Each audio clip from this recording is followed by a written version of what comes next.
Mais maintenant, vous devez poursuivre constamment et chercher de toute votre force à travailler avec le Saint-Esprit incessamment pour avoir tout ce que Dieu a mis en vous comme semence et pour que votre âme en soit remplie, pour qu'il déborde de vous et que les gens puissent voir Dieu.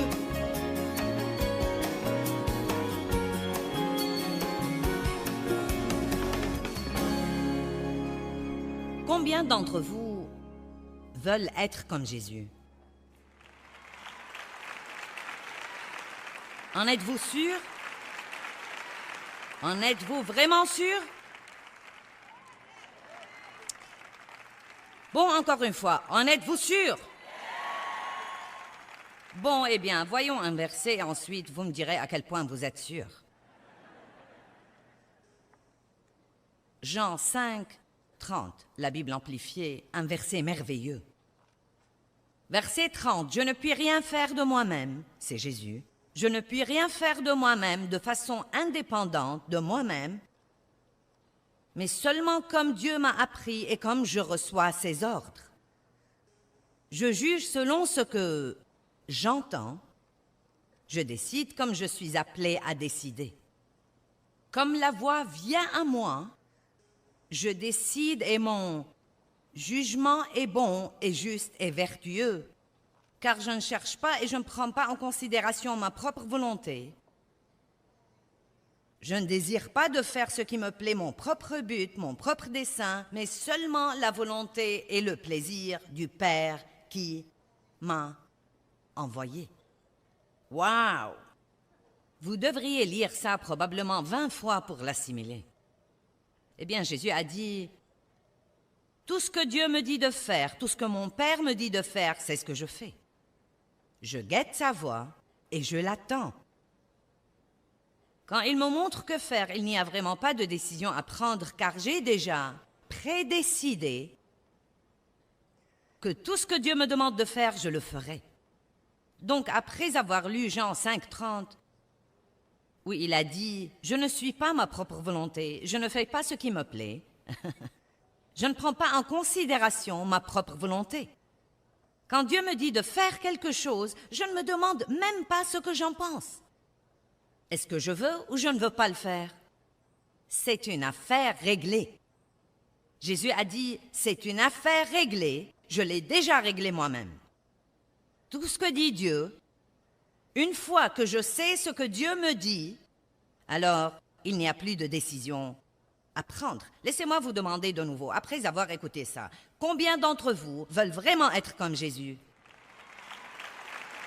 Bon, donc je prie pour vous en ce moment, au nom de Jésus, qu'il commence une révolution du Saint-Esprit, une prise de contrôle par le Saint-Esprit dans votre vie, qu'il envahisse votre vie, et s'il doit vous lier à l'autel pour vous empêcher de s'évader de lui, que vous ne puissiez pas vous éloigner de Dieu avant qu'il ne puisse vraiment faire tout ce qu'il veut faire dans votre vie.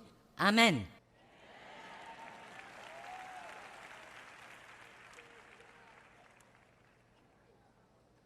« 1 Pierre, chapitre 1, verset 2.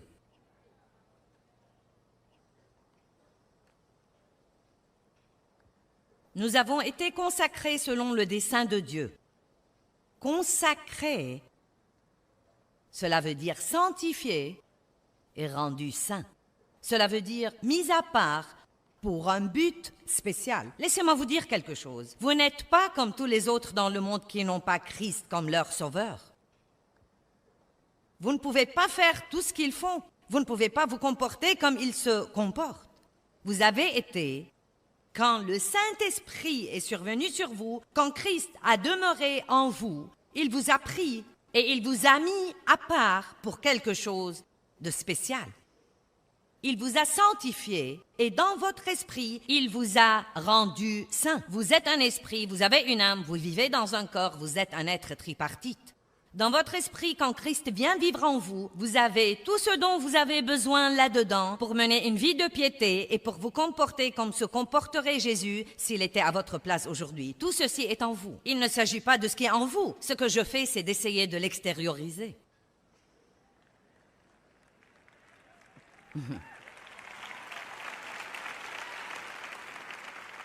Philippiens 2,13. Travaillez à votre salut. Cela ne veut pas dire travailler pour le salut. Nous savons que nous sommes sauvés par la grâce seule. C'est par la faveur imméritée de Dieu que nos péchés nous sont pardonnés.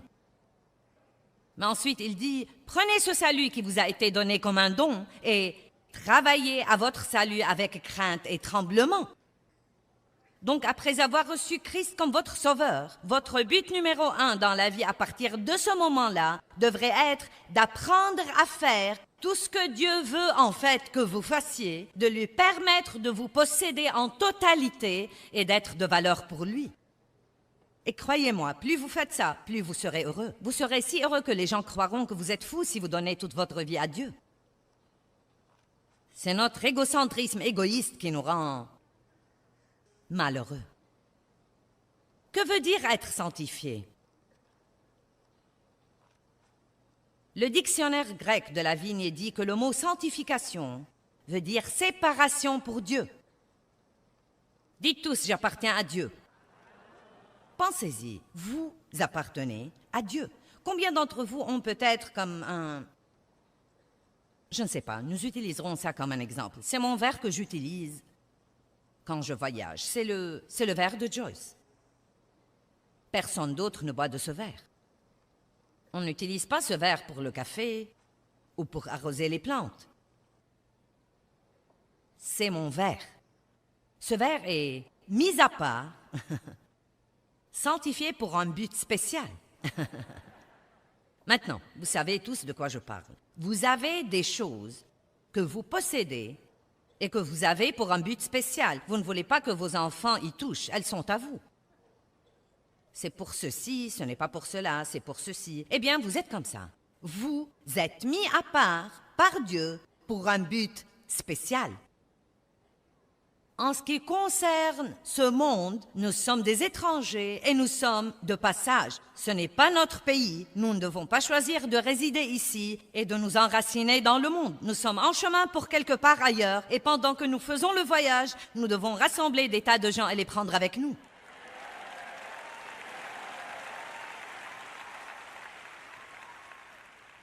Avez-vous idée de la longueur de l'éternité?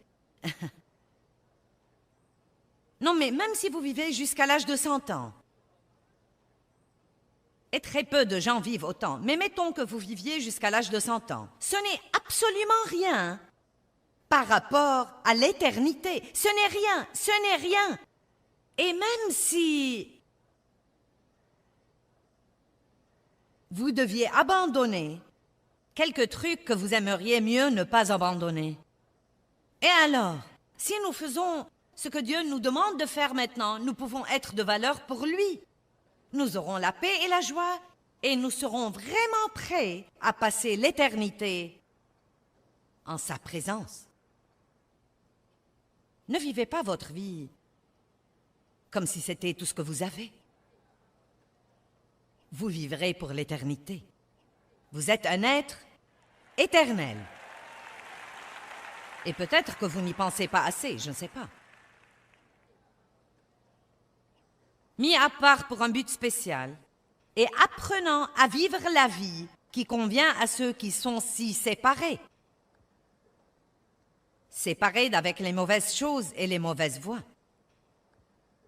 C'est mis à notre disposition par la foi en Jésus-Christ et c'est la volonté de Dieu pour le croyant. Ce doit être appris de Dieu comme il l'enseigne par sa parole et j'aime cette partie. Et ce doit être poursuivi par le croyant honnêtement et constamment. J'aime ça. Donc, je suis rendu saint. Le fruit de l'Esprit est en moi, en vous, en tous les croyants. Tous ceux qui nous regardent à la télé aujourd'hui, si vous avez reçu Christ comme votre sauveur, vous êtes rendus saints. Vous êtes saints dans votre esprit. Vous êtes saints. Vous êtes un saint, vous êtes rempli du fruit de l'esprit, vous avez l'amour, la joie, la paix, la patience, la bienveillance, la bonté. Vous dites, où est tout ça? C'est en vous, au tréfonds de votre être. Vous voyez, Dieu a dû nous nettoyer à l'intérieur et nous sanctifier avant de pouvoir demeurer en nous, parce qu'il ne peut être nulle part où ce n'est pas saint. Qui comprend ça? Dieu et le péché, ça ne marche pas. Donc, s'il va vivre dans notre esprit, il doit le nettoyer et le rendre un bon endroit pour lui. Combien d'entre vous croient que Dieu vit en vous? Bon, donc, vous êtes saints. À l'intérieur, vous êtes saints. Mais maintenant, vous devez poursuivre constamment et chercher de toute votre force à travailler avec le Saint-Esprit incessamment pour avoir tout ce que Dieu a mis en vous comme semence et pour que votre âme en soit remplie, pour qu'il déborde de vous et que les gens puissent voir Dieu.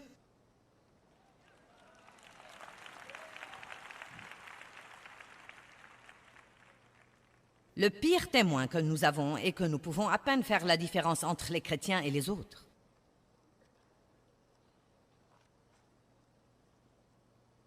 Et nous ne devrions pas penser que les gens nous reconnaîtront parce que nous avons une croix autour du cou. Je ne prête aucune attention à ce genre de truc. Ce doit être notre comportement, notre fruit, notre amour plus que tout. La sanctification est une possession individuelle créée petit à petit par suite de l'obéissance. J'ai trouvé ça dans le dictionnaire grec, je ne l'ai pas inventé. C'est très important que nous soyons des gens obéissants. Dieu ne vit pas pour nous servir. Nous vivons pour le servir. Maintenant, si je peux dire quelque chose en passant pour un instant, Dieu vous aime, il veut que vous soyez bénis. La Bible dit, « Fais du Seigneur tes délices et il te donnera ce que ton cœur désire. » Dieu veut que vous ayez de belles choses. Il veut que vous soyez la tête et non la queue, que vous prêtiez à beaucoup de nations et ne jamais emprunter. Tout ce à quoi vous mettrez la main devrait prospérer et réussir. Il veut vous donner la grâce partout où que vous alliez, vous ouvrir des portes, mais ce n'est pas tout ce qu'il veut. Ce n'est pas tout ce qu'il veut. Il veut que vous soyez soumis, engagés, sur l'autel, prêts à faire ce qu'il veut que vous fassiez tous les jours de votre vie. Vous devez arrêter de vivre pour le but d'essayer d'amener Dieu à vous donner ce que vous voulez.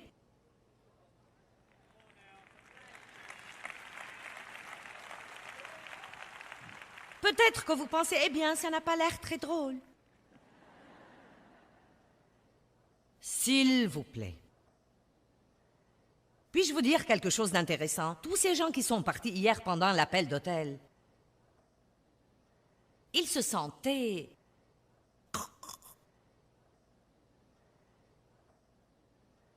Peut-être que certains d'entre eux ne se sentent toujours pas bien aujourd'hui.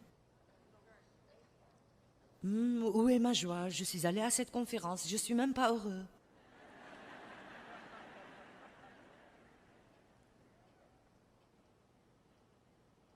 Quand nous obéissons à Dieu, nous avons au-dedans de nous une grande joie, une joie qu'on ne peut avoir nulle part ailleurs. Vous ne pouvez l'avoir nulle part ailleurs. Vous pouvez soit rendre votre chair heureuse pour quelques instants, au prix d'attrister votre esprit, soit attrister votre chair pendant un petit moment, au prix de rendre votre esprit libre et plein de paix et de joie. Vous devez décider lequel est le plus important pour vous. Revenons à 1 Pierre 1,2 et voyons si je l'ai lu en entier, je ne sais pas. Sanctifiés, rendus saints par l'Esprit. Donc nous sommes élus selon la préconnaissance de Dieu le Père, consacrés, sanctifiés, rendus saints par l'Esprit pour être obéissants à Jésus-Christ. Le Messie. Waouh, waouh, waouh. Et il y a un autre verset comme ça. 1 Pierre 1, verset 22. Sautons là très vite et regardons ce verset. Votre obéissance à la vérité par le Saint-Esprit. Nous ne pouvons obéir à Dieu que par le Saint-Esprit. Je dois continuer à dire ça encore et encore et encore. Je n'essaye pas de vous mener à l'effort personnel et à l'autodétermination, mais de vous dire qu'à l'instant où vous suivez Dieu de tout votre cœur pour faire ce qu'il veut que vous fassiez, à ce moment-là, il s'associe avec vous et vous donne la puissance pour pouvoir le faire. Dieu ne vous demande... Écoutez-moi, Dieu ne nous demande jamais de faire quoi que ce soit sans nous donner la puissance et la capacité et l'équipement pour le faire. Vous pouvez faire tout ce que Dieu veut et vous demande de faire par Christ qui vous fortifie.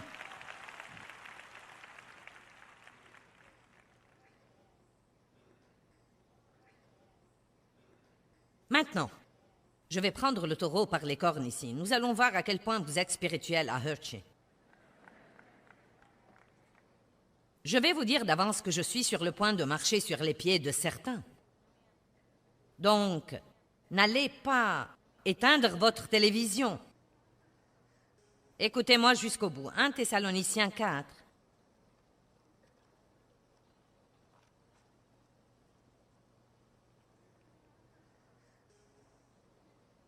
À partir du verset 1. Nous allons lire 4 versets et je vais faire quelques commentaires. Au reste donc, frères, nous vous prions et nous vous exhortons, en raison de notre union avec le Seigneur Jésus, que vous suiviez les instructions que vous avez reçues de nous sur la manière dont il faut que vous marchiez pour plaire à Dieu. Comme aussi vous marchez, et que vous y abondiez de plus en plus, atteignant une plus grande perfection en vivant cette vie. Donc Paul disait, écoutez, vous allez bien, mais je veux vous pousser à un autre niveau. C'est exactement ce que je dis. Vous n'êtes pas une bande d'ignorants spirituels. Vous n'auriez pas pris un samedi matin pour être dans cette conférence si vous n'aimiez vraiment pas le Seigneur. Certains d'entre vous marchent probablement dans beaucoup d'obéissance dans votre vie, sauf ceux qui sont partis hier. Et je sais que certains d'entre vous sont revenus aujourd'hui et je n'ai pas l'intention de vous blesser.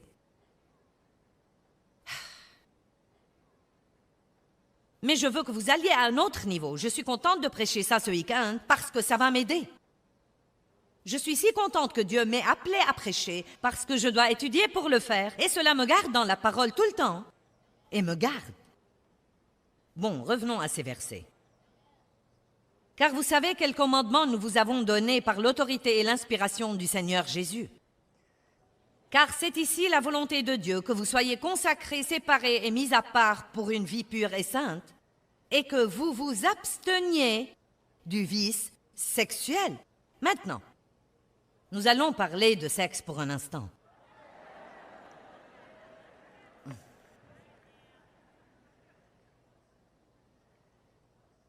Quel gâchis stupide nous avons dans le monde aujourd'hui.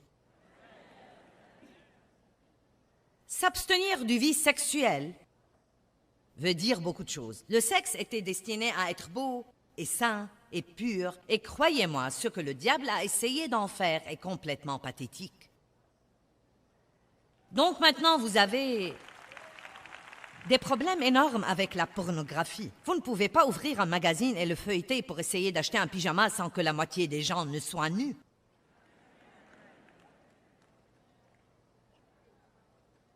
Tant de gens vivent ensemble maintenant avant de se marier. Ils croient que ce n'est pas un problème. Ils rationalisent. Nous ferions aussi bien de voir si ça va marcher avant de nous marier. Après tout, ce n'est qu'une feuille de papier. Le mariage était censé être beaucoup plus qu'une feuille de papier. C'était un engagement profond. Et peut-être que nous devons savoir beaucoup plus sur la personne que nous épouserons avant de donner notre consentement.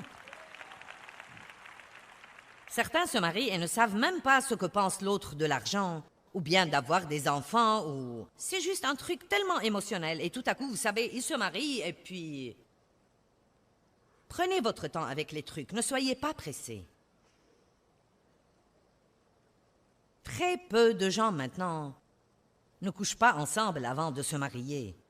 Et vous savez quoi? À dire vrai, je préfère faire quelque chose d'autre que ça. Je fais ça parce que je crois de tout mon cœur que Dieu veut que je le fasse.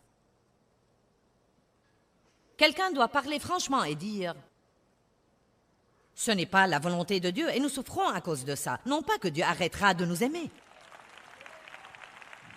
Oui, nous pouvons être pardonnés. Mais une fois que nous savons ce qu'il faut faire et que nous continuons à ne pas le faire, il y a quelque chose qui ne va pas si quelqu'un croit qu'il peut continuer à faire ce qu'il sait qu'il ne faut pas faire parce qu'après tout, la grâce de Dieu est disponible. Dieu comprend. Croyez-moi, Dieu ne comprend pas que c'est le 21e siècle et qu'il n'y a pas de mal à faire ça parce que tout le monde le fait. Vous savez, nous ne sommes pas comme tous les autres. Nous sommes sanctifiés, séparés, mis à part pour un but spécial.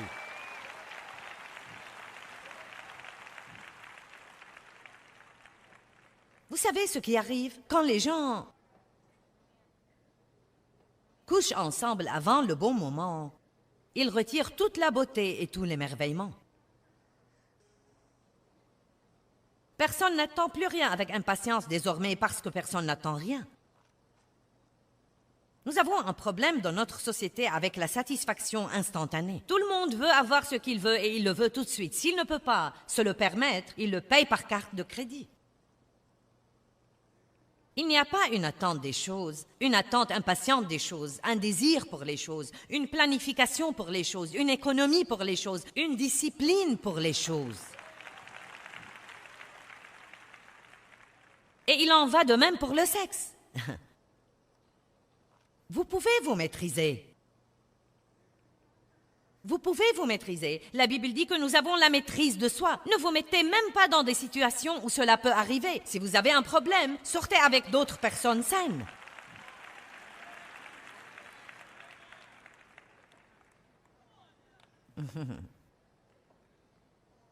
Et vous savez quoi? Je sais déjà... Mon Dieu, je ne sais combien d'entre vous ont déjà éteint leur télé. Vous pourriez avoir l'air idiot à ce stade-là si vous vous en allez, parce que tout le monde pourrait penser « Oh, eh bien... » Donc, je vais probablement garder cette foule, au moins pour un petit moment. Je ne fais pas ça parce que j'essaye d'être impopulaire. J'essaye de vous aider et j'essaye d'arriver au point où nos vies rendront gloire à Dieu et où nous comprendrons que nous ne pouvons absolument pas être comme tous les autres. Ce n'est pas ce que Dieu veut que nous fassions. Je parlais à un jeune homme dans un endroit où je vais pour une certaine affaire et j'ai fait sa connaissance. Nous avons parlé de la Bible plusieurs fois. Vous savez, il était fiancé et je ne savais pas si lui et sa petite amie vivaient ensemble, mais je me le demandais. Eh bien, effectivement, j'ai appris, oui, ils vivaient ensemble. Donc, vous savez, nous parlions de la Bible et il vivait avec sa petite amie. Et il allait à l'étude de la Bible. Et je vous promets qu'il ne faisait pas lit à part. Donc, il se marie. Je lui dis, que penses-tu de la vie conjugale? Et il dit, elle n'est pas différente de ce qu'elle ne l'était avant. Maintenant, pas de surprise, pas d'émerveillement, pas de beauté, pas de signification, car personne n'a rien attendu. Ce n'était même pas spécial. Pas du tout. Même pas spécial. J'ai reçu le docteur Ravi Zacharias la semaine passée pour enregistrer des émissions avec moi. Et il a dit qu'une des 4 choses dont les gens ont besoin pour être spirituellement sains, c'est l'émerveillement. Nous devons retarder la satisfaction et nous devons attendre les choses et nous devons faire les choses à la façon de Dieu. Et vous savez, une partie de la télévision aujourd'hui est si stupide. C'est au-delà de... Non mais c'est vraiment au-delà de... Je ne sais même pas dire à quel point c'est stupide. Arrêtons de laisser le monde nous dicter les choses et nous instruire et soyons assez saints pour instruire nous-mêmes le monde.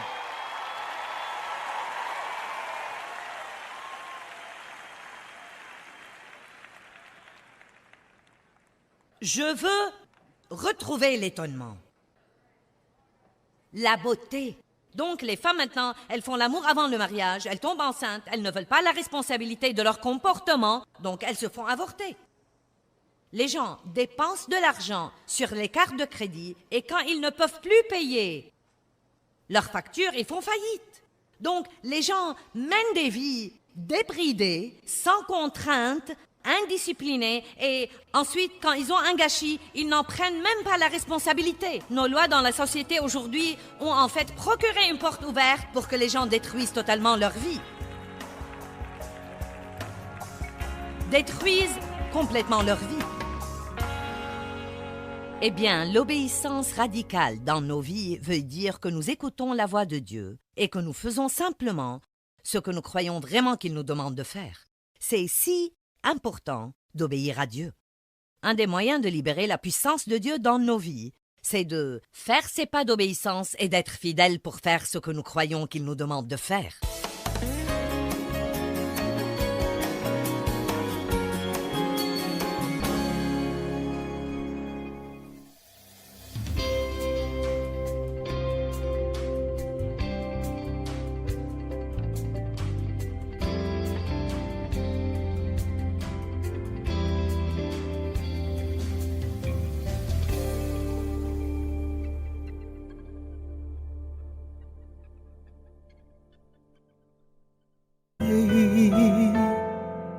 anh khóc người hỡi. Bao đắm say ta có bên người còn đâu, làn tuyết trắng mùa đông khóc nhau. Nhìn từng con phố ngày xưa vắng lặng, nhìn làn tuyết trắng buồn sẽ có quay. Ngày xưa ấy một lần lầm lỡ, thế nhưng lại đau vì ta mất nhau. Người không thứ tha đời ta ngỡ ngàng, để cho thương nhớ về trong lỡ làng. Ngày ta xa một ngày mùa đông, tuyết rơi lạnh cóng, xót xa hồi mong. Bóng tuyết rơi một đời tạ tới, đóng băng